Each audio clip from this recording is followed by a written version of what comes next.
Добар ден, ученици! Јас сум Љубица Атанасовска, наставник по историја во Основното училиште Лазо Ангеловски во Скопје. Денес ќе зборуваме за ослободителните движења на балканските народи под османлиска власт. Целта на овој час е да се запознаете со национално-ослободителните движења на балканските народи и да ја сватите суштината на големата источна криза. Ајде да се подсетиме каква била положбата на Балканот во 19. век. Во почетокот на 19. век, Османската империја се наоѓала во длабока општествено-економска и политичка криза. Има повеќе причини за кризата. Тоа се неуспешните војни, загубените територии, кризата во Тимаро-Спахискиот систем, внатрешните безредија и феудалната анархија. Сето тоа довело до слабење на Османската империја. Во споредба со европските земји, Османската империја заостанувала во секој поглед. Ова е карта на Османската империја во почетокот на 19. век. На картата може да видите дека поголем дел од Балканот се наоѓа под османлиска власт. Тука живееле бројни народи кои немале национални права. Во 19. век, кај поголем дел од овие народи се буди националната свест и желбата за ослободување од османлиска власт и создавање сопствени држави. Денес ќе зборуваме за ослободителните движења на балканските народи под османлиска власт. Овие движења ќе доведат до создавање на нови држави на Балканот. Да видиме кои биле условите за појава на ослободителните движења. Слабењето на Османлиската империја, честите војни меѓу Османлиската империја и европските држави се главните причини за појава на ослободителните движења. Овие движења не се развивале подеднакво кај сите балкански народи. Некои народи, поради географската положба на нивните територии, можеле побрзо да создадат и развијат ослободителни движења. Други пак имале силни и богати трговски колонии во Европа, кои им помагале во ослободителните движења. Прво, поорганизирано ослободително движење се појавило во грчките земји. Големо влијание врз појавата и развојот на грчкото ослободително движење имал Ригас Велестинлис.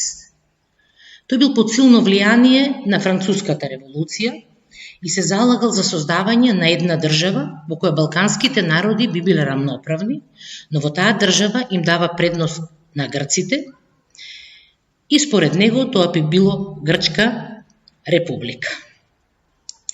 Постоеле повеќе здруженија кои се залагале за создавање на слободна грчка држава, но најсилна била организацијата Фелики Етерија, тоа значи Друштво на пријатели. Таа била создадена во 1814 година во Одеса во Русија. Целта на оваа организација била создавање на грчка држава, но сметале дека тоа полесно ќе се постигне доколку се крене едно општо востание на целиот балкански полуостров. Затоа оваа организација развила широка мрежа на заговорнички групи во османлиската држава. Овие групи биле главни поттикнувачи на грчкото востание од 1821 година, за кое ќе учите на некој од наредните часови. За разлика од грците, србите не создале некоја посилна организација која ги би подготвила востание. Таму, организирањето на востанието за ослободување на српските земји било раководено од локалните кнезови, кои имале голем углед помеѓу србите. Некои од нив одржувале врски со Австрија со цел да видат дали може да очекуваат нивна помош.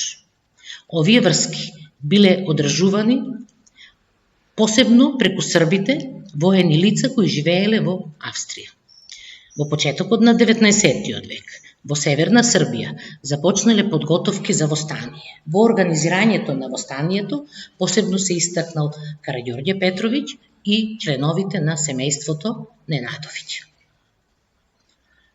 Бугарите, како и грците, создале повеќе организации за ослободување од османлиска власт.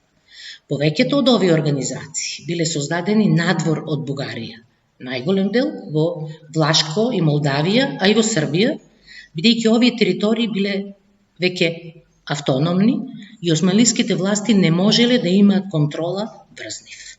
Токму затоа таму имало услови за развој на ослободителното движење против османлиската власт.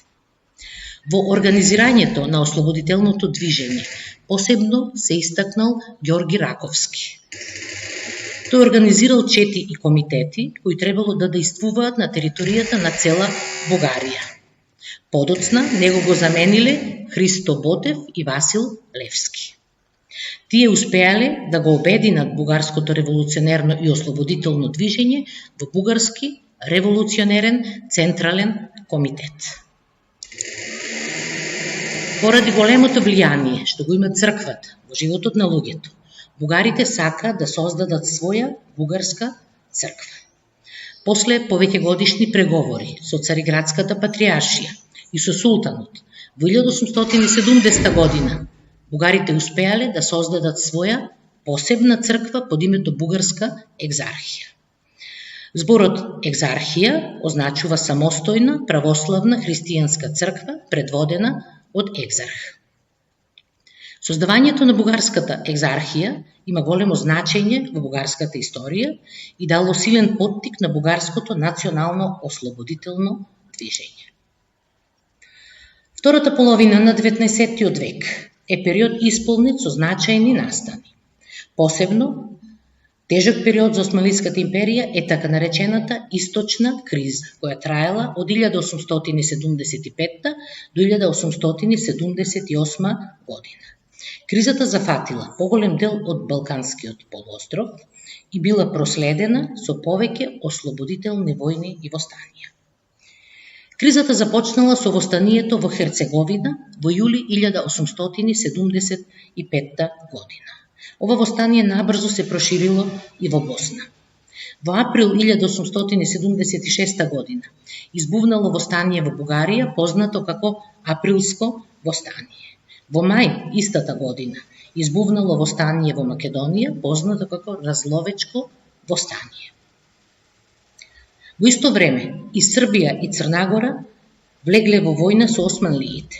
Во мај 1877 година во војна против османлиите влегува и Русија. Почнува така наречената руско-османлиска војна.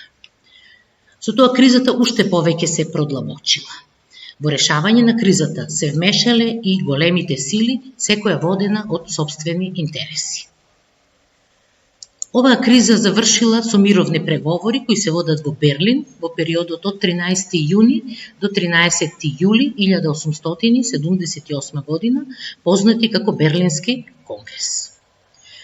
Берлинскиот конгрес е всушност средба на представниците на тогашните големи европски сили и представници на Османлиската империја. На конгресот се расправало за новонастанатите услови на Балканот и донесени се низа решенија со кои Османлиската империја изгубила значаен дел од територијата на Балканот. Ова е карта на Балканот по Берлинскиот конгрес. Забележуваме значајни промени во картата на Балканот. Забележуваме дека Османлиската империја изгубила значаен дел од овие територии. Со зелена боја е означена територијата на Османлиската империја по Берлинскиот конгрес. И ако ги споредиме картите на Балканот пред Берлинскиот конгрес и Балканот по Берлинскиот конгрес, забележуваме големи промени.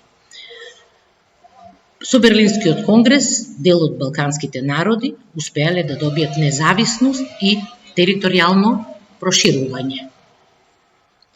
Тоа е се за денес. Ви благодарам на вниманието. Се надевам дека ви помогна во совладувањето на оваа лекција.